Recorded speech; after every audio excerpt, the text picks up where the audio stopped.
listening to the Top Music Guitar Podcast, the show for guitar teachers to learn about the craft of teaching great guitar lessons that students love. If you're looking to start or expand your studio and make guitar teaching your full-time dream job, you've come to the right place. Each week, you'll get to hear from some of the top guitar teachers from around the globe and get their best tips and experiences so you too can build your own dream studio. I'm your host, Michael, and I've founded one of the top guitar schools in Australia, written a best-selling curriculum, and I mentor guitar teachers. I'm excited to share my expertise with you and the wisdom of all the experts we interview. Make sure to subscribe so you don't miss any future episodes. Let's get into it.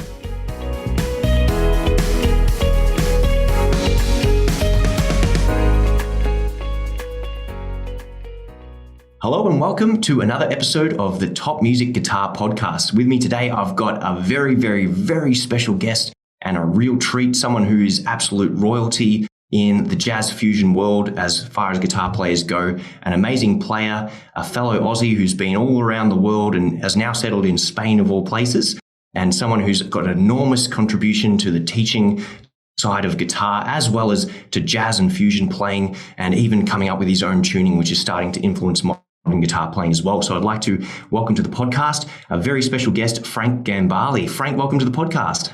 Thanks, Michael. Pleasure to be here. Thanks for inviting me. It's a pleasure to have you. And, for anyone who's not familiar with Frank Gambale, definitely check his stuff out. You're going to hear me say that numerous times over the podcast. And someone who's been a huge influence in my playing and my guitar, educational upbringing. So I couldn't be more delighted to have him on the guest on the podcast. And it's almost like I'm pinching myself saying, is this real? Is this real right now, Frank? All right. Well, my first question is, taking you right back to the start. And that's basically, from my understanding, back in the early 80s, you made the decision to fly over to LA and go to Guitar Institute over in Hollywood there, and basically pack up from Australia and make the move. So, what was that like, in the great unknown of the 80s and the exciting times of the shred era back there? What, prompted you to pack everything up and move over to Hollywood? Well, I grew up in Canberra, and it was a beautiful place to grow up at the time. In the 70s, there was lots of clubs to play in. I'm going back a little further.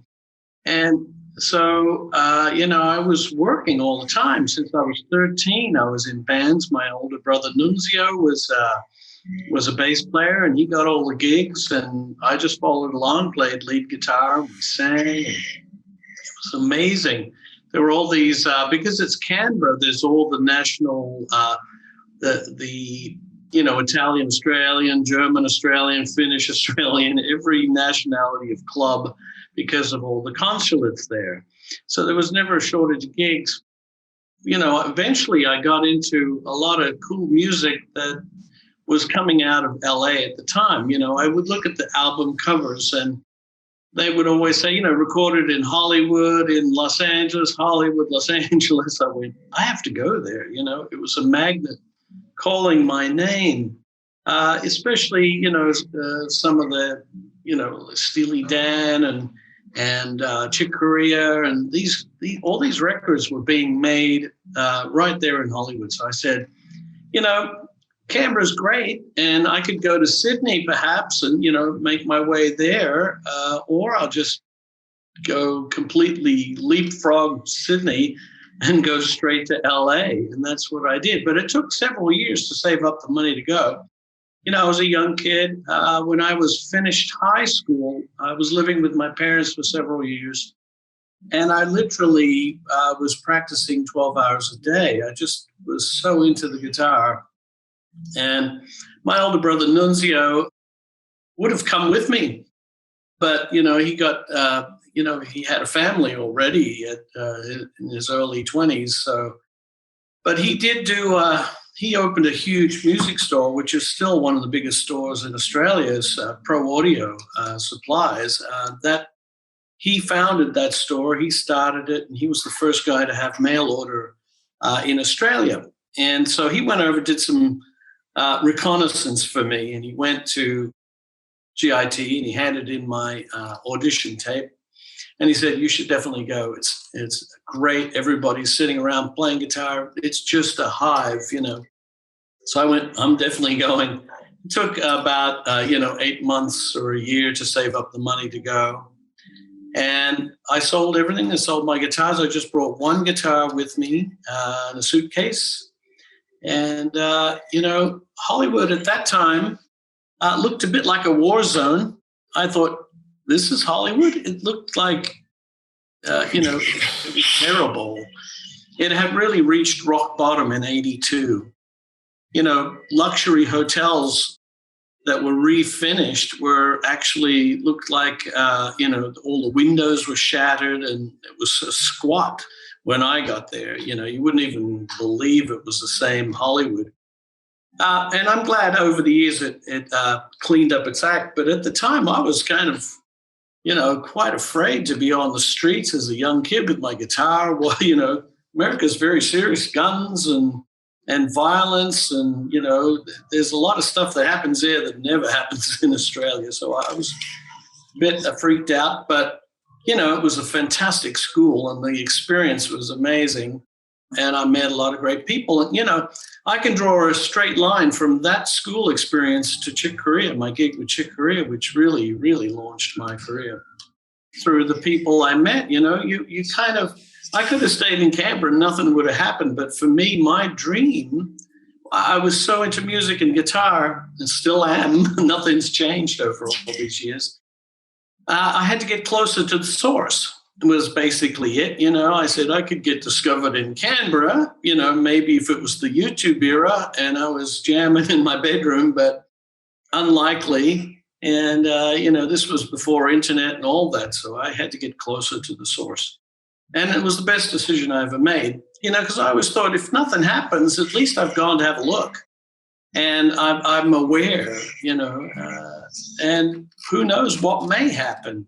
I said I could always come back to Canberra, not much changes there. So, but I never did, actually. That was it. It was a one-way direction.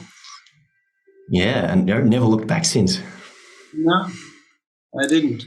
I mean, I love Australia, but for me, it was, in a way, it was just too far from everything, It's a beautiful, beautiful country, and I love it dearly, and I still go back and visit family, and my brother still lives there, and, but for me, career-wise, and it was the same when I decided to leave America just recently in the middle of a COVID pandemic.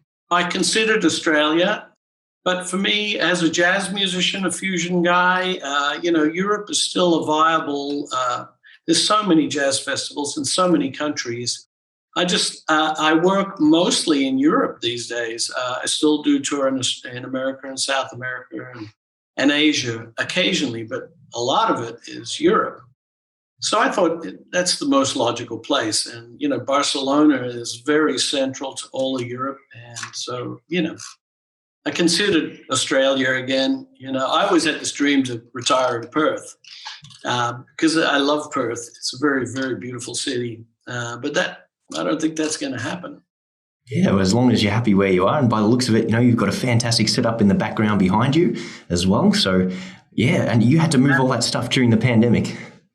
It was no easy feat, believe me. It was, the hardest part was getting all the stuff. The shipping went crazy during that period. And especially that there was a boat in the Suez Canal that blocked the Suez, and boats couldn't get containers for months. So couldn't even ship the stuff. And we said, ship it over. And it took about 3 more months for them to actually ship. And so, anyway, logistics. Let's talk music. Yeah. So you were in Hollywood. We'll get back to that. And you did, I think, a year of studying at GIT, and then they actually made you a member of the faculty after that. What was that like? Well, the school was growing very fast at that time.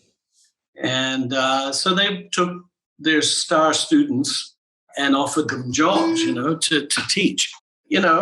I won Student of the Year in the year that I was there, which is ironic, really, because I hardly went to classes. I was just in a practice room practicing. I went to selected classes, so a lot of the stuff I knew already, so I didn't really want to sit through something that I was already way on top of, So the school was growing, and then I taught there for 4 more years. until 1986. In the summer of 86, I got the gig with Chick Corea, and then I was off around the world on the most incredible journey. Yeah. And of course, what was it like playing with Chick Corea, especially, so young, getting that gig with him? Your whole world would have changed, I would imagine. Yes, it did, dramatically and overnight. And it just shows you that anything can happen from one day to the next. I was lucky. I was one of the guys considered for an audition in LA, because I already had 2 albums out when I met Chick. And so I was already pursuing my own career also, which I continued to do side by side. I mean, people, when they refer to me, they always used to say Chick Corea's guitar player, but I had a career of my own going on the side too, making my own music and my own records. Some people have only heard me on Chick's records, and they don't even go deeper to listen to my own music. But it was an incredible experience. Chick, I was into him since I was 13, so it was a big deal getting the gig with him. In fact, I thought that's as high as it goes. It's only sideways from there, And it was wonderful. I got to see the whole world so many times playing alongside him. And, I had to, just like you were pinching yourself, I was doing the same, going, that's a career on the same stage, for a Canberra boy, that was, was quite remarkable, because I remember seeing Chick perform at Canberra Theatre and also in Sydney. I don't remember the theatre in Sydney, years and years before. And I thought, one day I'm going to play with that guy. That was my big dream. I didn't think it was actually going to happen. Careful what you wish for, I always say. Yeah, and, sounds like you wished it into existence. I was the right guy for him. I was definitely the right guy. I knew his songs sometimes better than he did, the back catalog. I remember when in the audition, I said, can we play Humpty Dumpty? He asked me, what do you want to play? I said, can we play Humpty Dumpty, which is one of his tunes, a standard really these days. And he says, no, I don't remember it. I went, what? You wrote it, So I said, I'll show you the changes. What a precocious kid I was at 26. Anyway, so, it was, I remember the first tour. It was such a whirlwind. I went from, teaching at GIT and scuffling along, to traveling the world. The first tour was right around America, every city, just about every city. And then we were home for 2 weeks, and then we went all through South America, Brazil, Chile, Argentina. And then we came back to LA for about 2 weeks, and then we did all of Asia, so I was, it was just, to see the world and play on the best stages was really quite remarkable, because Chick at that time was huge. We played 5,000-10,000 people every night, So it was quite spectacular as far as the band was concerned. And plus the other guys were remarkable musicians, Patitucci and Dave Weckl and Eric Marienthal. It was a beautiful band. And we all loved Chick. So it was all about the music. And then on top of all that was, playing some of the most incredible compositions. The guy was a master. It was like being with, rubbing shoulders with Stravinsky or Bartok or, any of the great composers, Mozart. I keep him in the same regard. He's had that much output in his life and creative, just an amazing man, really, really, truly. Yeah. And when it comes to his compositions, is that something where, he would sit down and say, hey guys, here's the parts, or would you be actively involved in, contributing your part to his music? No, he was the master composer. He wrote all the parts for everybody. Of course, because he comes from a jazz background, there was always space for improvisation. So we contributed in that regard. But the notes were all written. Every note was written. And it was up to us to interpret, feel-wise, how to interpret or where to play it on the instrument. But we always played the notes that were written. And, and I wouldn't have changed a single note. It was always perfect. That was the nature of that, and that's why, as much as I loved doing that, I was always, enjoying writing my own music so I could play my own stuff too. On the side, whenever we'd get back from a tour of 3 months, I would put my band right back together and start playing and touring. So it was like this endless flow. And speaking of your compositions, I think I was in my second year of university when I was first exposed to you, and I came from a rock and a metal background and got put into a jazz degree, and I really, really struggled in my first year because I didn't know my fretboard, I didn't know anything about jazz or improvisation. Used to learn songs to pass exams, and I just couldn't get into jazz. And one of my teachers said, "Hey, have you heard of Frank Gambale?" And I was like, "No." And he put this song on, and I think it was the first track of Thunder from Down Under, Human Beings. And I listened to that, and I was just like totally blown away by how unlike anything, and it sounded completely exotic to me, but it had that rock sound to it, which I connected with, and that just changed the game for me. And then from there on, I listened to that album on repeat, and he would basically give me your DVDs. Our university here in Melbourne that I went to had a whole section of your resources, and I was fortunate enough to start doing the Chop Builder and the Modes No More Mystery and things like that. In terms of the wealth of resources that you released, were you proactive in releasing those and approaching companies, or were people coming to you? What was it like when you started doing all your educational resources? Well, my first book I wrote while I was a student at GIT because nobody'd seen the sweeping before. They thought I was from Mars, I said, what on earth? They kept interrupting me. I was my friends, they were friends and fellow students, but they would hear me play and they go, what the hell are you doing? What is that? So I actually sat down and wrote the entire speed picking book, which as far as I know was the first ever book on the subject of sweeping. And I wanted to call it sweep picking, but the publisher refused because they said nobody knows what that is. They won't have a clue. So they changed the title to speed picking, which at least gave people a clue what the book was about. I was reluctant and fought that really hard, but I obviously lost that battle. But and now it's known as sweep picking. A lot of people only know it as economy picking, which is another term for it as well. But, I wrote the book and made photocopies. So when people would, look, I'm practicing, man, here, you take the book. That's what I'm doing. And it really was the first real explanation of the whole method, and pretty clearly displayed in that book. And then I ended up doing a video afterwards. Once I started working with Chick, they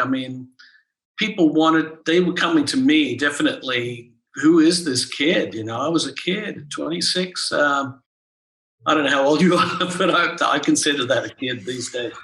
I'm only 31, so yeah, I'm still a kid. They were coming to me. It was an era where guitar was still cool, and playing to a high level was cool. People had really stretched the boundaries in all kinds of directions. And so, with the sweeping and playing with Chick Corea, the magazines, I was on the cover of Guitar Player and countless other magazines, a lot of them on the wall back behind me. And same with the, instructional videos were a big thing right before, about a decade before the internet killed all that. And, VHSs and stuff were really, really popular. And really 2 or 3 of my videos were the best-selling videos, instructional videos ever made. Chop Builder still goes on and on and on and on. It's remarkable because it struck a nerve. It was, whenever I made a video, there was a year or 2 in between, and I was doing a lot of seminars, music clinics all over the world. When I'd be in a city, I'd have a day off, I'd arrange a clinic, in Vienna or wherever I happened to be. And I would always take note of the questions, because, I tended to hear similar questions over and over. So I realized that there's a need for someone to explain that particular subject. And that was the case for modes, especially even, teaching at GIT. People never really understood why should I learn all 7 scales when they're all the same as the major scale? And the first thing I would say is, well, is a major chord exactly the same as a minor chord to you?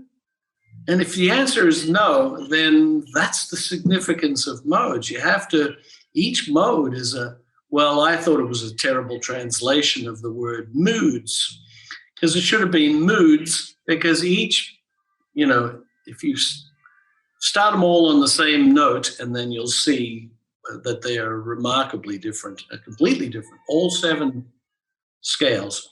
And so and then I took it one step further and created chord progressions based on the modes. And that was like the ha-ha, the aha, wow, I get it. I would have people running across the street going, I finally get it, I understand, and I loved watching the light bulb go on for students and whoever else. And I still get comments to this day. I've just revamped all these old videos, and I have them on my online school with, guitar profiles and all that stuff now, and, digitized, and it's pretty cool. So, they're still alive and still popular because the subject matter really strikes a nerve. If you don't know about modes no more mystery is the answer. That'll suss it out and you'll get it, the concept, and that's it. And Chop Builder, I stole the idea from, what's her name? Famous actress. Geez, I can't even, Jane Fonda. Jane Fonda back in the 80s was hot. And she did all these aerobic exercise videos in leotards. And they sold like the Jesus. They were on the top of the Billboard charts for video sales. And I thought, well, wow, wouldn't that be a good idea to do that for guitar? Why not make sort of an aerobic style video where you put the video in, and you play along. There's a warm up, and then there's the hard part in the middle, and then the cool down at the end. And that's exactly what I did. And I went through all the modes, without stopping. It was this, you start with, just get the right hand working on the alternate, and then there was some sweep picking. There was a bit of everything. And it was a serious 1-hour workout. I don't know anybody that's done it from start to finish without stopping. But you can do it nobody really has to do it that way. But it's a great workout. You don't have to think about it. You put it in, you just play along with it. It's pretty cool. Yeah, I definitely couldn't do it from start to finish. And I used to joke about the poor lads you had in the background helping you out. Like, how hard do they have to work to get the gig for the DVD? So, well, they were friends of mine that were teachers at GIT, Dave Hill and Art Renshaw, still dear friends to this day. We look back at that video and go, whoa, we were kids. Yeah. Yeah.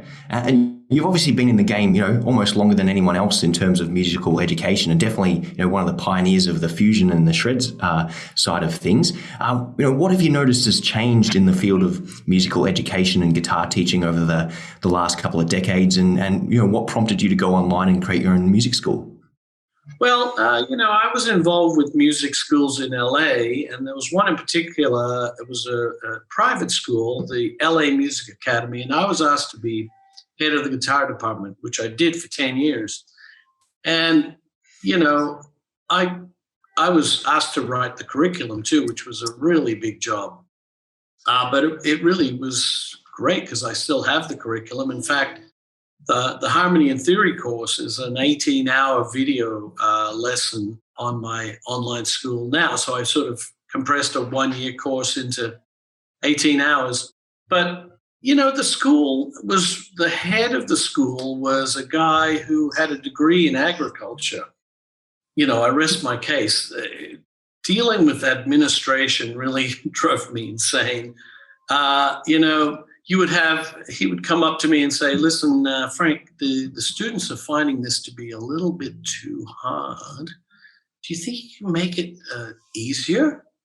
I said, yeah, okay, sure, I can. So, I took a 1-year course and made it into a 2-year course. So it opened up a little longer, But then, it was still too hard. And I thought, look, if you went to medical school, if you wanted to be a surgeon, for example, and you were afraid to cut cadavers apart and look inside the human body, I mean, real ones, you're never gonna get anywhere. So I didn't want to keep diluting the material that you can get that from a community college. Why come to our school and study with Frank Gambale if you're going to get this diluted? And it became more about getting students in and out. It lost the whole essence of what education is about for me personally. So I said, okay, that's fine. I took my curriculum with me, and it wasn't for several years later that certain platforms existed. I was asked to contribute videos to other platforms that are out there. There's a lot of options online. I always say to students, you really ought to consider the teacher who's teaching. I look at some of these things and like even the great James Taylor, for God's sakes, was doing guitar lessons, showing I love his playing and I love his music. He's a genius. But he's showing this G chord and he's calling a major seventh or ninth. I mean, I'm sorry, when it comes to theory, you got to regard your sources. Who's teaching? What kind of experience do they have? Have they done any gigs? Have they really been in the music business and a creative force with lots of albums and educational material that is, you have options, but try to select a good one. Yeah, it seems to me like some people are not quite sure. Or I love the, learn guitar in 7 days kind of makes me laugh every time or it's about tricks. There's no tricks, That's all snake oil or, the hair tonic, just be careful, select your sources, get your information from a good source, wherever it happens to be.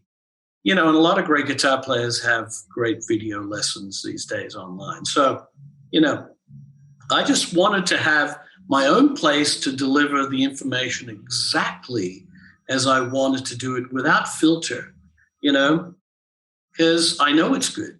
I know it's good material. And so, and it's been a terrific resource for a lot of musicians. I have thousands of students studying, and it's a beautiful thing. And they go to the source and they study directly. This is unprecedented times. This would never have been a possibility when I was growing up.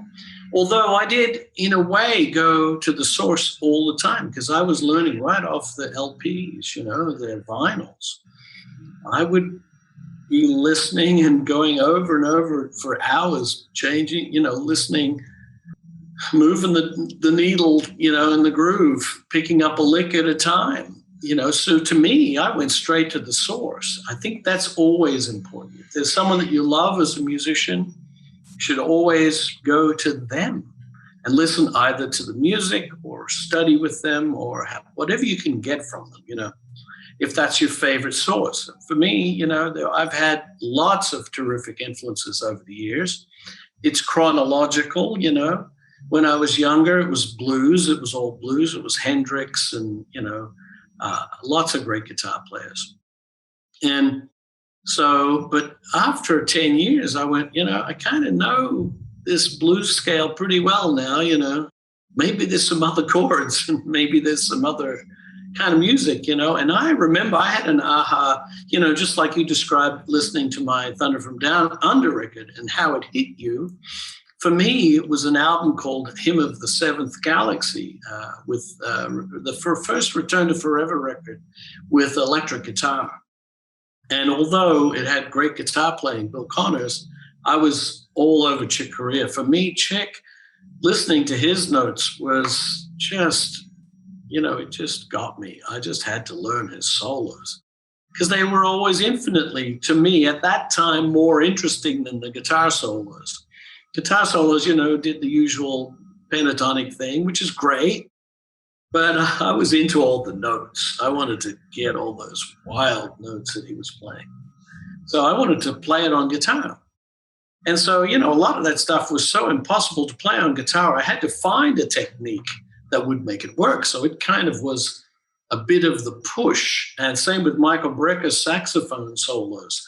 Those guys, I loved their improvisation so much that they really helped for me to develop the sweep picking in the first place, because there was no other way. I couldn't do it with just a standard alternate picking. It just wasn't possible. So, that was a long answer. I don't even remember the question anymore. Yeah, well, a very well detailed answer, and everything you're saying has just got so much value to people, and there's so many directions we could go from here. But on the topic of your online school, so it's obviously come out really, really successful, and you've got a wealth of decades of teaching which you've been able to put on there. In terms of the business side, in setting it up, in getting students to come to it, in getting people to help you in terms of a team, like what sort of infrastructure did you have to put in place to transition into the online teaching and running your school virtually?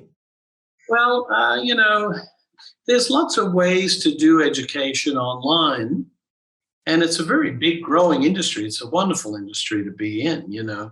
I saw the writing on the wall a long time ago when I was part of the LA Music Academy, because it's hard to get someone to come from Brazil to live in LA and go to a music school. There's, rent and, general living expenses plus the tuition.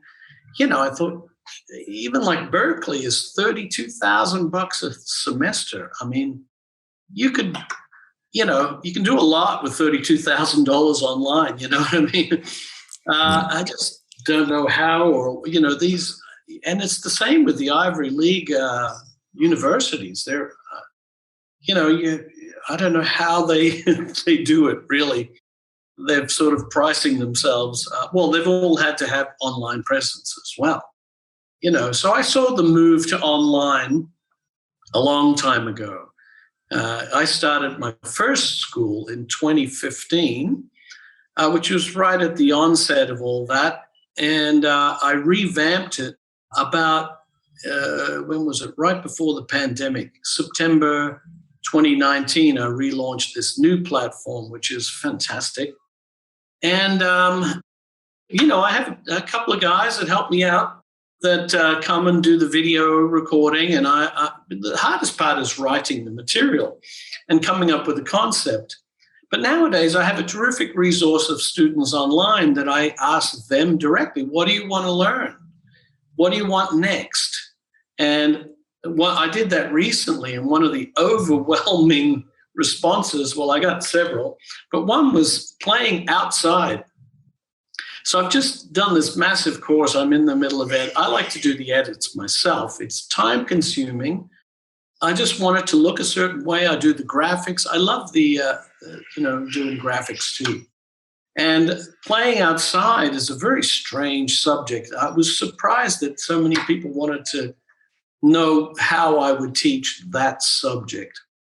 And I stress right up front, like a warning, you make a lot more money playing inside, believe me.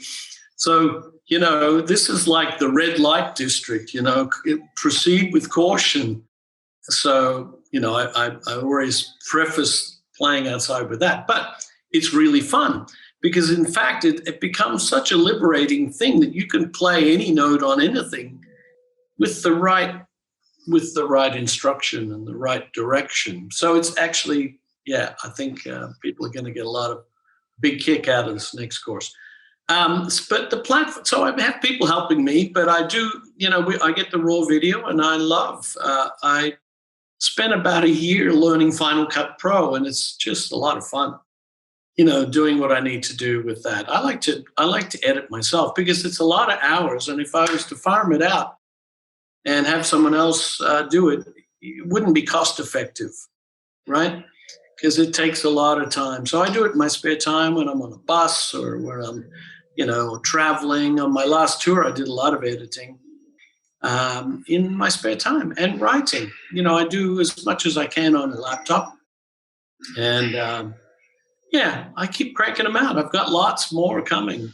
I just, I'm listening to my students, and and that's exactly the same flow that I've had for years. When I mentioned before, I was doing seminars when I was teaching with Chick. I would listen to the questions, and it's really important to take in that input so that you see what the need is, and I always try to address the need.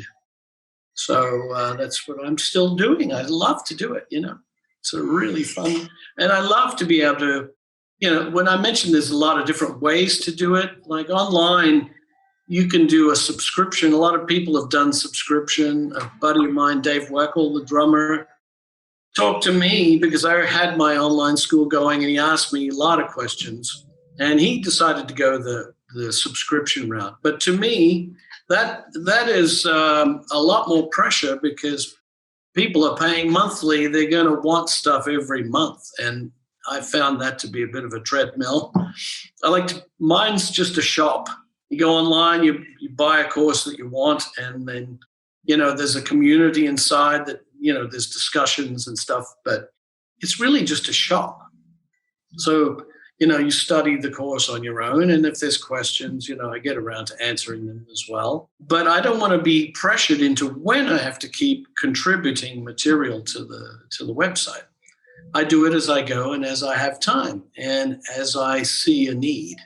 And it sounds like you definitely got your finger on the pulse in terms of finding out what people want and filling that need, and helping them scratch that itch or solve that problem. And it seems like whether it was back in the 80s with your speed picking right up into playing outside, it's something that's contributed to your ongoing ability to help people and get them to that next level in their playing. Yeah, I like to see the light bulb go on, as I've mentioned before.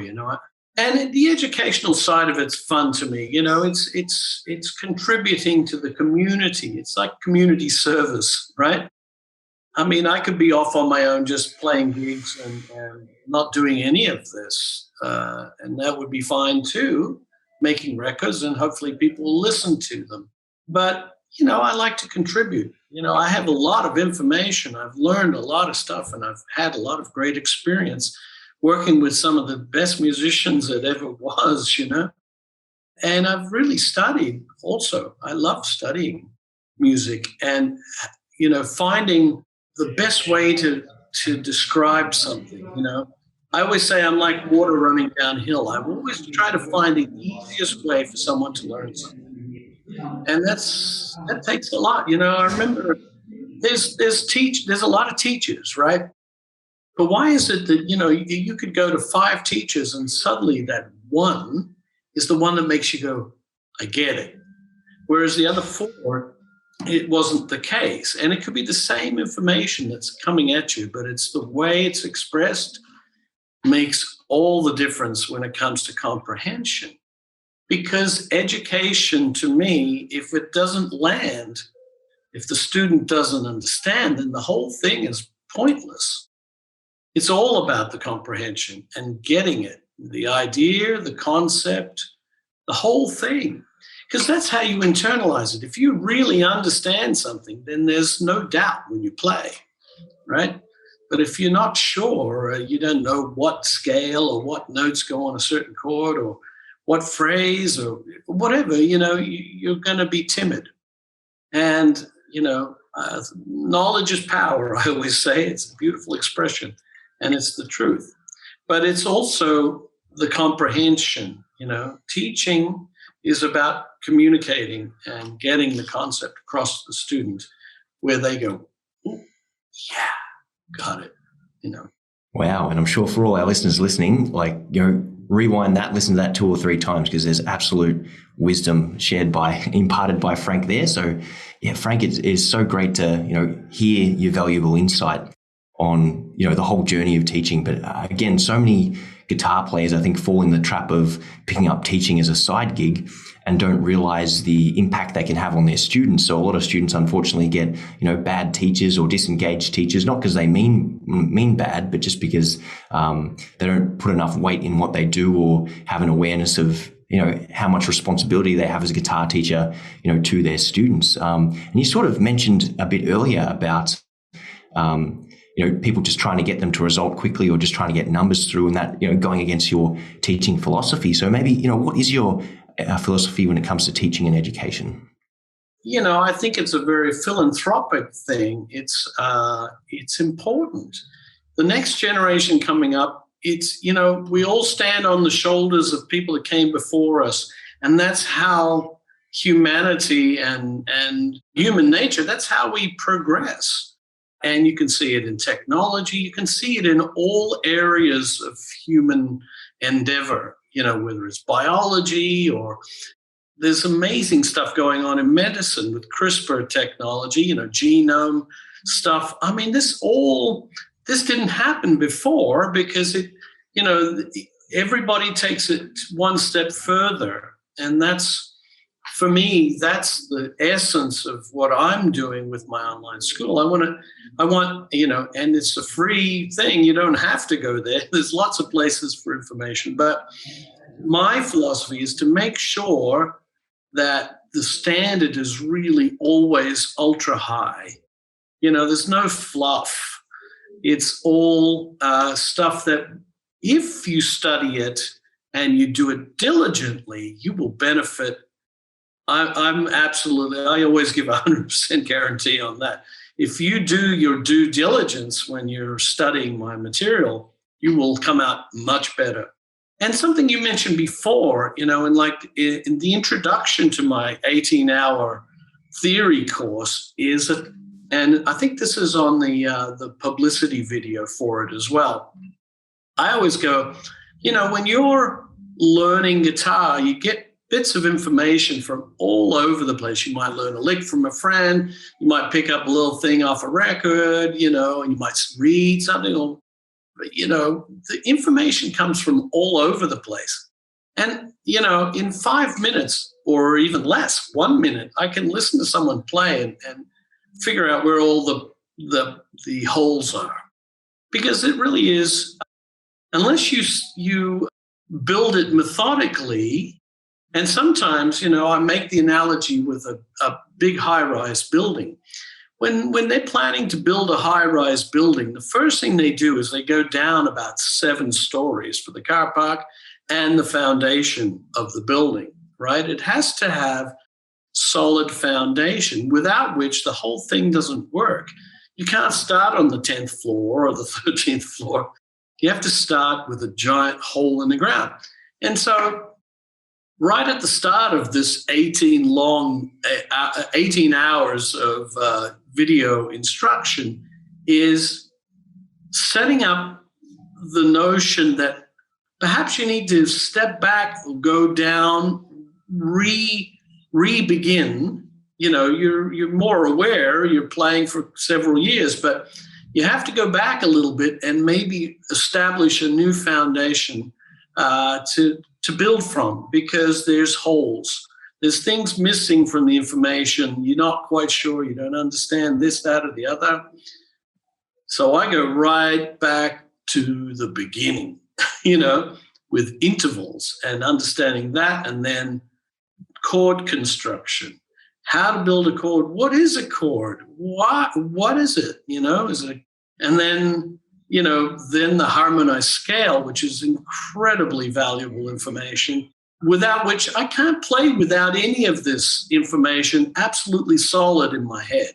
I can't build from that. I can't improvise from that without, people write songs, 3-chord songs all the time. You don't need harmony. But to me, if you study harmony, you're just smarter. You have an endless resource of sounds. To me, the best artists are ones that are mixing all kinds of harmony. They're not just stuck on 3 chords going around all the time. They're pushing the boundaries. And so, you have to go back and build a foundation and then plug in all the holes, and then you can build from there. Then you can build your high rise. So it takes a bit of persuasion to get people to do that sometimes, is to go back a little bit and revisit this information, because a lot of guitar players are scared of theory for some reason. I would say if you can count to 13, that's as hard as the math is for theory. Learning theory is easy. Applying it is the hard part, right? So, but everybody should understand it. It's a no-brainer, really. But it has to be delivered in a way that's methodical and logical to be able to get it crystal clear in your head. Yeah, and so many guitar players avoid theory out of ignorance, thinking it'll put them in a box or it'll make them conform to rules. But I always say, once you know the rules and how everything works, it gives you the total freedom to go out and create whatever you want. But I also find, from my upbringing, because theory is always taught in like a really stale classroom setting for piano players rather than guitar players, I think, us guitar players get the raw end of the deal because we don't get taught theory as it should apply to our instrument. So I think there's definitely of musical directors for any band, keyboard players all the time, It's always keyboard players. And, it's because they know their stuff and they can arrange for the whole band. You play this, you play that, you do this. They're coming from a theoretical point of view. They read, they can write charts, they can, and that's a great skill. That gives you, you're always paid twice as much as everyone else too, or more. But, I was going to say, learning theory, my favorite couple of lines is, if I learn theory, I'm going to lose my feel. That makes me laugh. Yeah. Another one is, if I learn theory, I'm going to play jazz. That's another. Look, this is the best way to think of theory. Think of it as colors. End of story. They're colors. That's all. It's not a style. It's not a brand. It's not this, that, or the other. If you're going to paint, you want all the colors at your disposal. And that's how I think of theory as well. It's a palette, and that's it. And if you think of it that way, you won't get stuck into the notion that it's a theory, or I'm going to lose my feel. I have a heart. I have a pulse. I'm human. I'm never going to lose my feel, man. Ever, ever. You pinch me, I'm going to feel it. And so that's a ridiculous notion. So anyway, there's a few ideas there. Most definitely. Well, Frank, we've asked you tons of stuff about musical education, but I think there's a bunch of guitar players listening to this podcast who are definitely going to want some guitar-related questions. So I know you're often heralded as, one of the pioneers of sweep picking, but you've actually invented your own system of tuning. Do you want to tell us a bit more about that?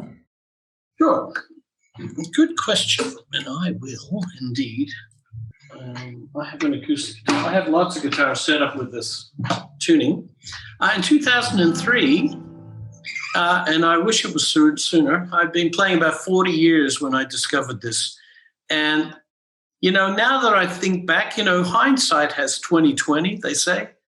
It seems so bloody obvious now that I could be kicking myself for such a long time. But anyway, I won't go there.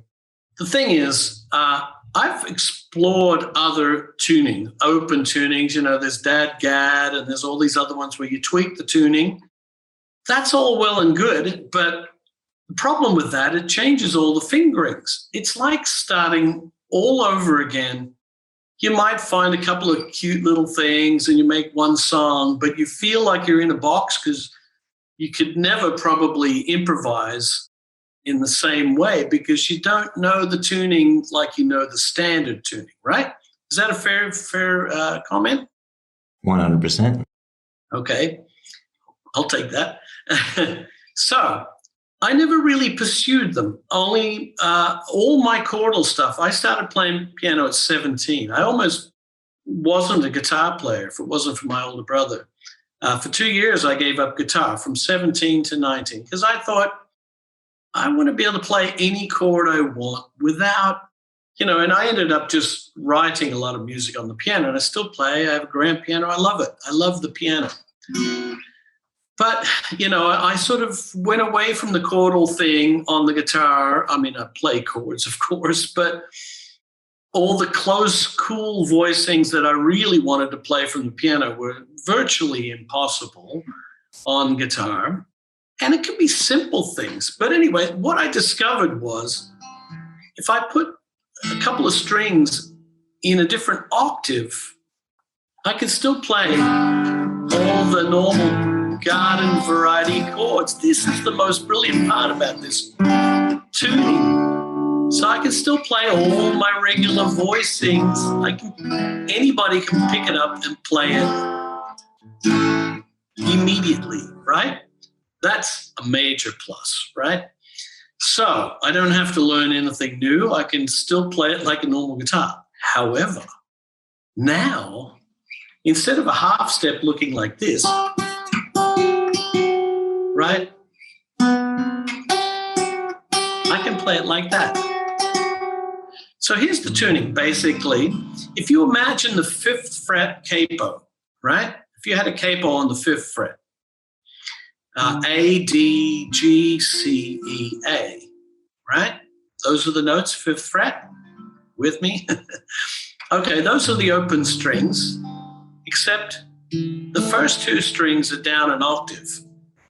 So this E would be the 2nd fret of the D string.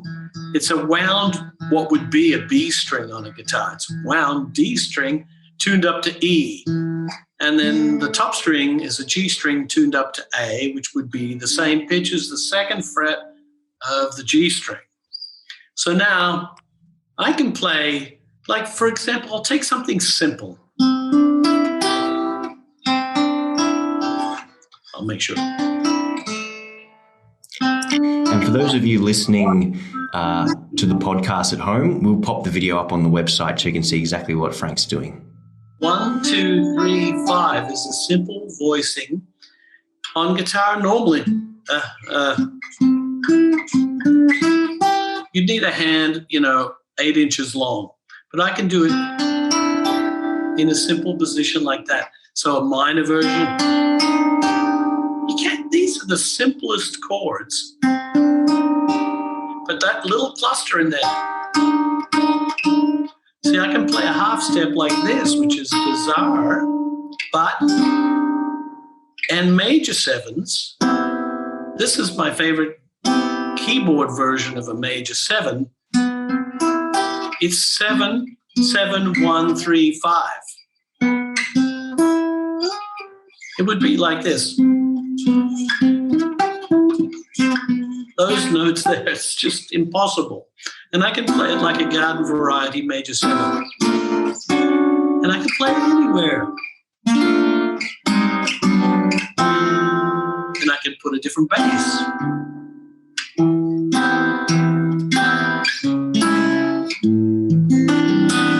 I can play any chord. It's just, this 13th chord is one of my favorite voicings on a keyboard. It's the same as playing those 4 notes together, which would be the 6th, the flat 7, the 2nd and the 3rd, or the 9th and 3rd.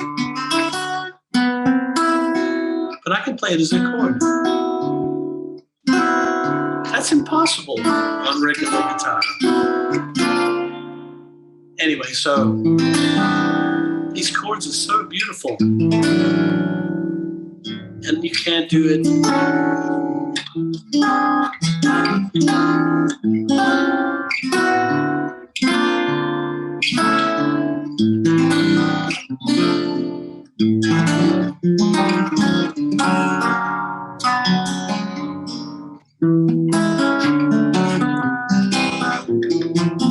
It's like another instrument.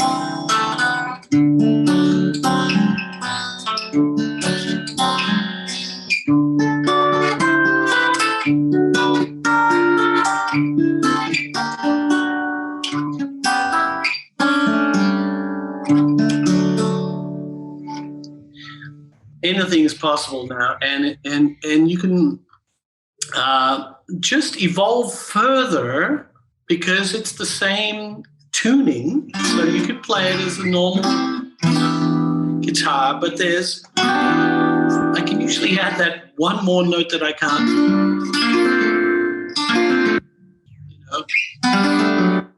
I can play those kind of chords anyway. Any voicing I can imagine.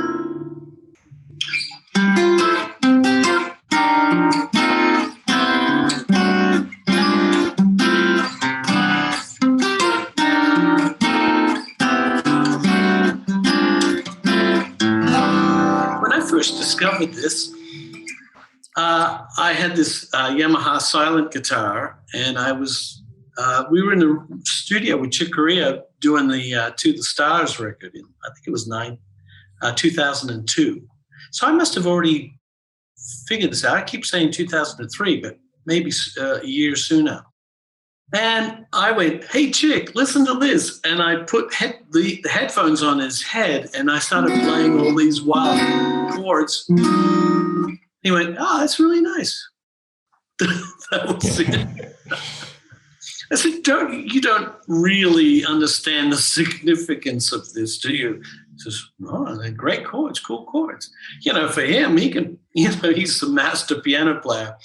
There's nothing about chords he didn't know or have ever heard before. But what he didn't realize that they're not usually coming out of a guitar.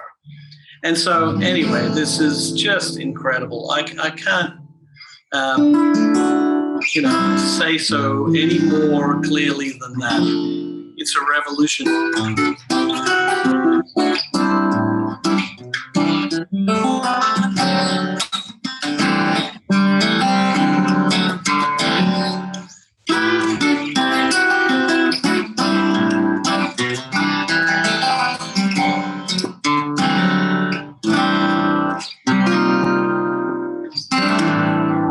Any chord you can imagine, you won't be limited anymore.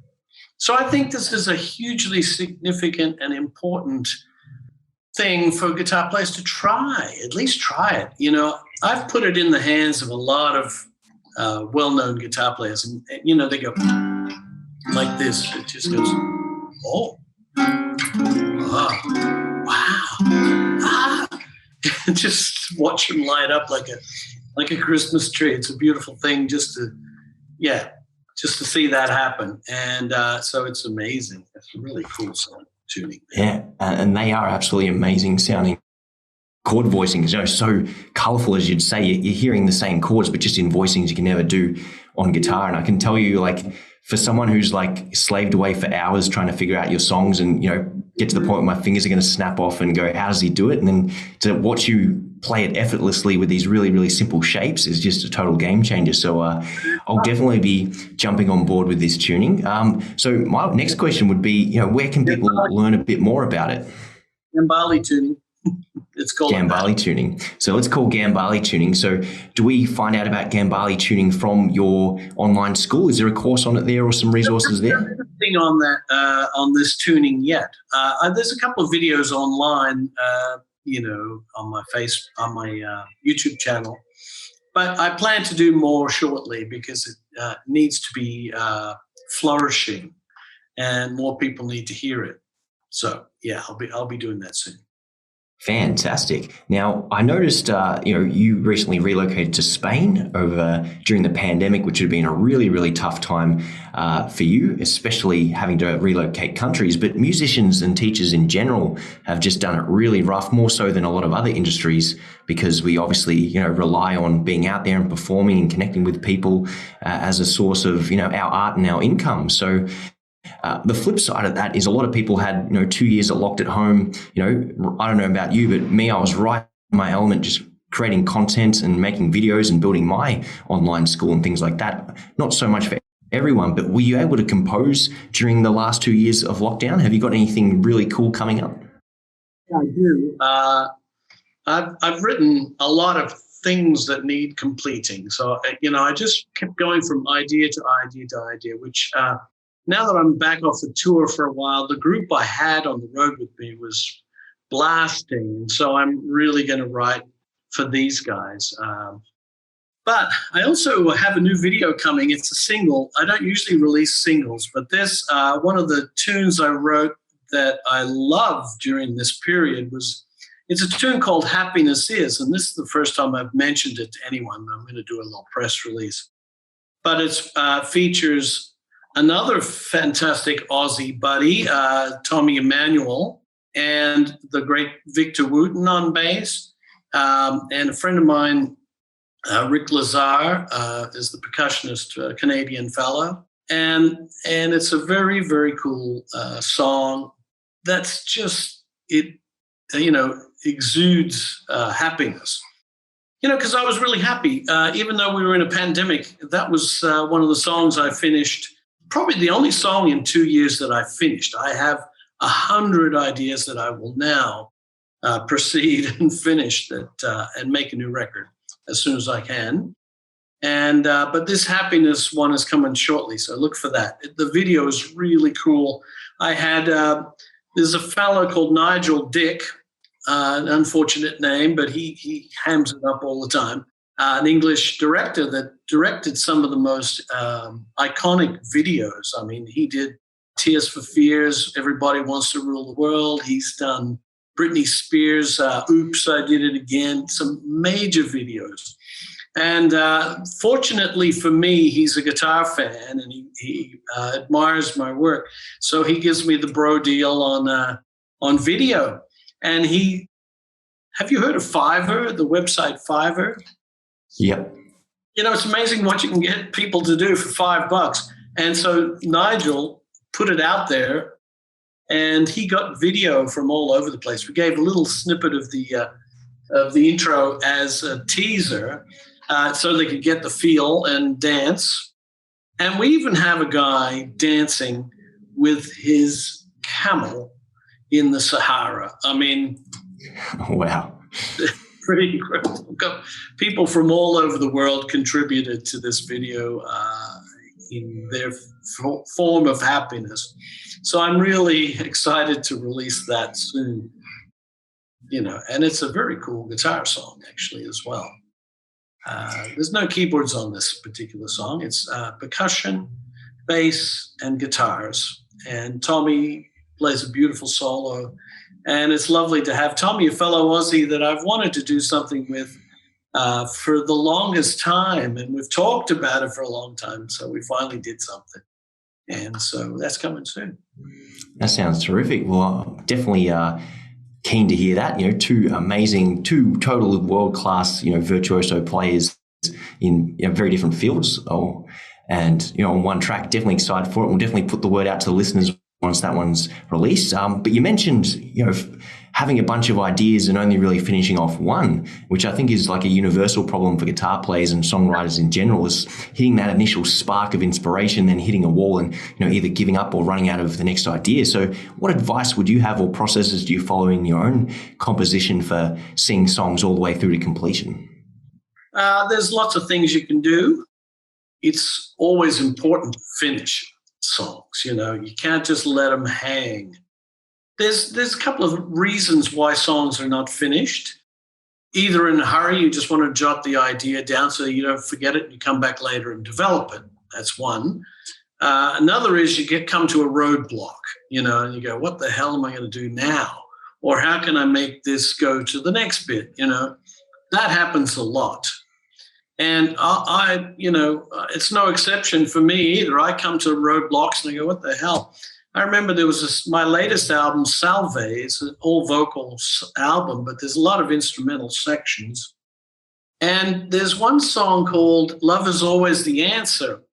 And I wrote maybe 15 bridges for this thing, for that song, because I was never satisfied. I went, I've written a lot of music. I have, almost 400 songs published and, I've written for other people and my own albums.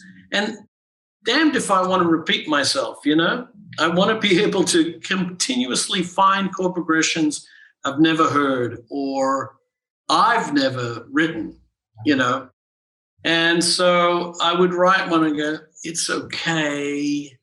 but I don't, I'm with my music, I don't want to compromise ever. So it's work sometimes. You actually have to sit and labor and try to find that magical progression or magical melody, but you don't stop until you do, That was one of the hardest bridges I ever encountered, but I came up with one that is also one of the best I've ever written. So, sometimes that's the case.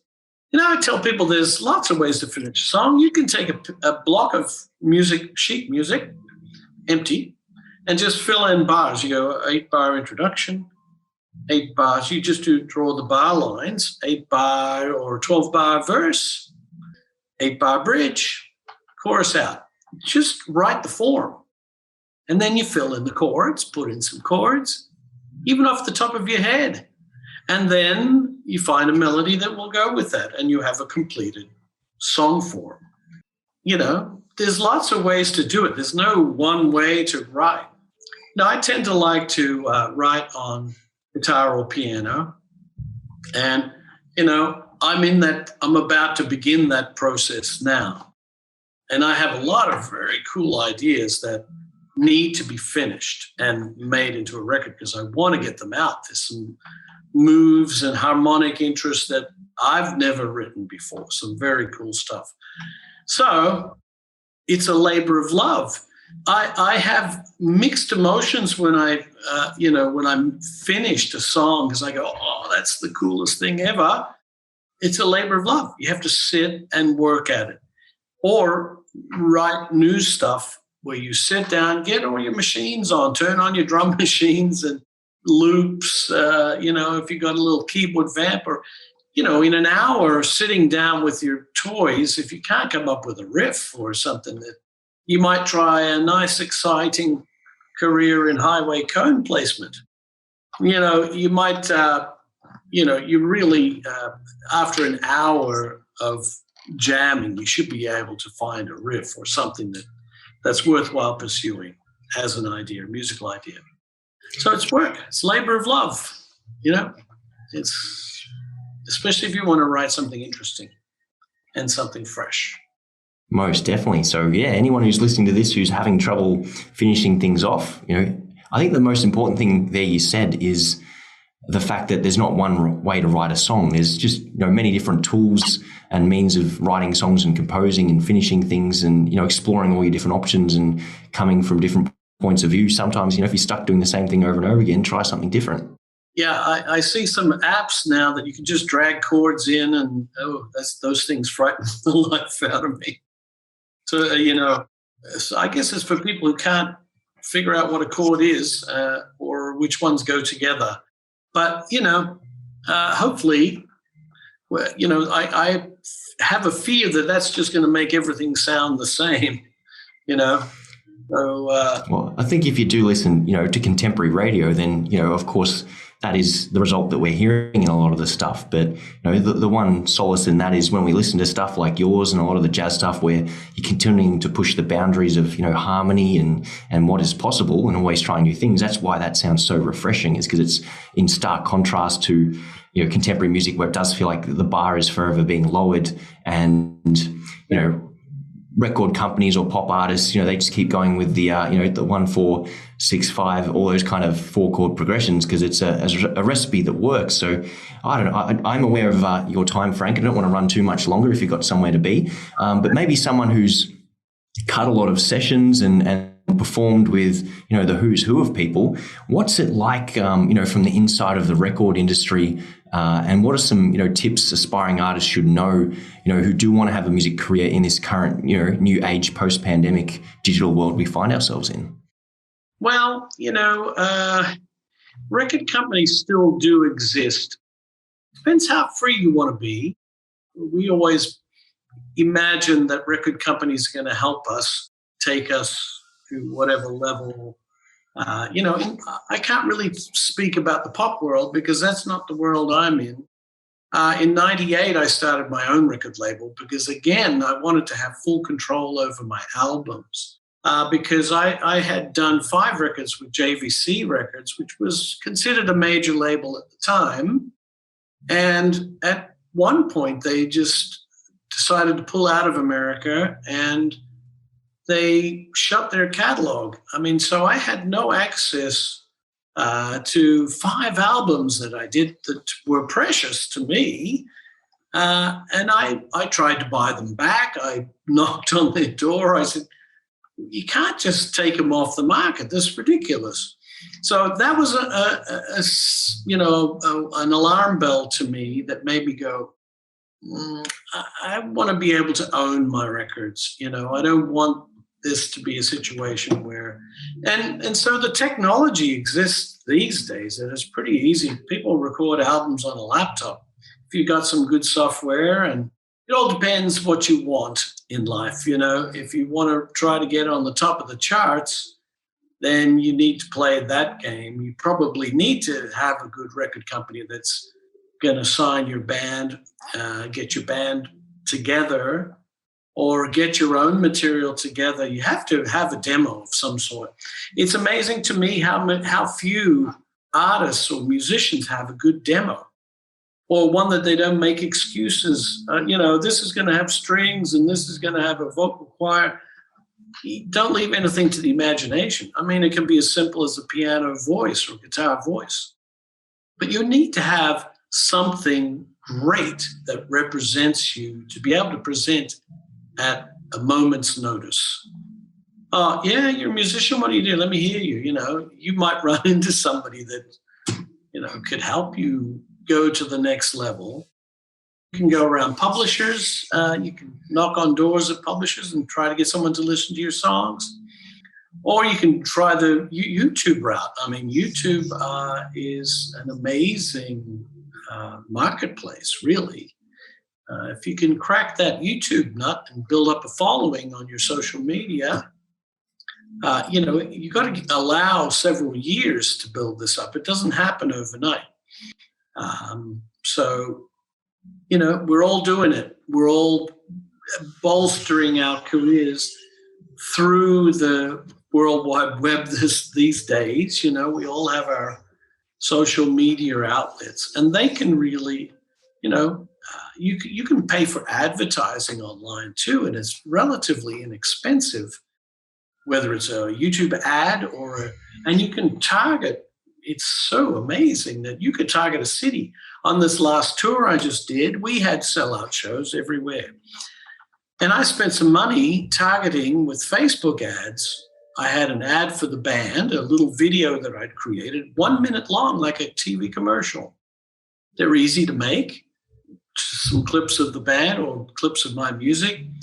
And I had all the dates of the shows, and I targeted 25-mile radius around every city that we were at. And it works. It works. I don't know if the people would have been there without that or not. I don't know. But to me, it seemed like it worked. And so there's all kinds of stuff you can do that you just got to have your head on and figure out where's the water running downhill? Where's the easiest way to get to where you're going? Chart a course. Yeah. And for those who are switched on, there's never been more opportunity. There's never been easier access to large audiences or great content online, or just like me and you connecting right now. There's never been a better time to, be a musician or a music teacher or someone trying to get their music out to the world. And it's, absolutely amazing. But Frank, I've got one more question for you before we wrap it up. And I really, really appreciate your time today, all the amazing wealth of knowledge that you're sharing with us and all of your experience. It's been absolutely terrific. But before I ask my last question, where can our listeners, find you online, connect with you, buy courses, access your music? Where should they be looking? Well, I've got 2 websites, obviously at frankgambale.com. The school website is frankgambaleguitarschool.com, which you can access easily from frankgambale.com. And I also wanted to offer maybe we should have said this up front, maybe you can say it up front, is to offer a short time period special coupon for your listeners. And I've given it a name, Aussie 35, for a 35% discount off everything on frankgambaleguitarschool.com, just for listening. Fantastic. Well, Frank, that's amazingly generous. I'm going to take full advantage of that. And I know a number of students of mine will, and I'm sure within the greater audience we will. That was Aussie 35. Was that correct? Aussie 35, AUSSIE 35. No space. Fantastic. So that'll go live. Will be a couple of weeks. This is obviously recorded a couple of weeks ahead of when the listeners get it, but we'll make sure we tie it up so it goes for about 2 weeks, I guess, or so from the date of airing. And we'll make sure we pump that on the socials and the mailing list so everyone knows all about it. But Frank, what's one final piece of wisdom that you would impart on guitar players and guitar teachers, from the wealth of your experience, all the things you've learned? What would you impart as your final wisdom to our listeners? I think, and this is a life philosophy as well, is enjoy the journey. It's not about the destination. It's all about the journey. So enjoy the process of learning and never stop learning. When you stop learning, you may as well hang it up. Keep it going. Even if you learn one little thing a day or a week, we'll leave it at that. Make it easier for you. Learn one new thing every week. And so that would be my parting gift. Frank, thank you so much for coming on the Top Music Guitar Podcast. Guys, you heard where you can check him out, www.frankgambale.com and frankgambaleguitarschool.com. And don't forget the discount, Aussie 35. So Frank, once again, thank you so much for coming on. It's been an absolute pleasure. And I wish you all the best. And definitely keen to hear that new single when it drops and to check out the video for it as well. So thanks once again. You're welcome, Michael. Thank you for inviting me. Thanks again. We'll see you guys on the next episode.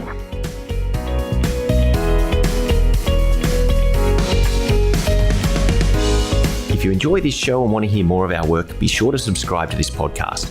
For links and resources mentioned in this episode, including a free ebook on how to find more guitar students, visit us at www.topmusic.co/guitar or check out the show notes. And lastly, thanks again for listening, and we'll see you in the next episode.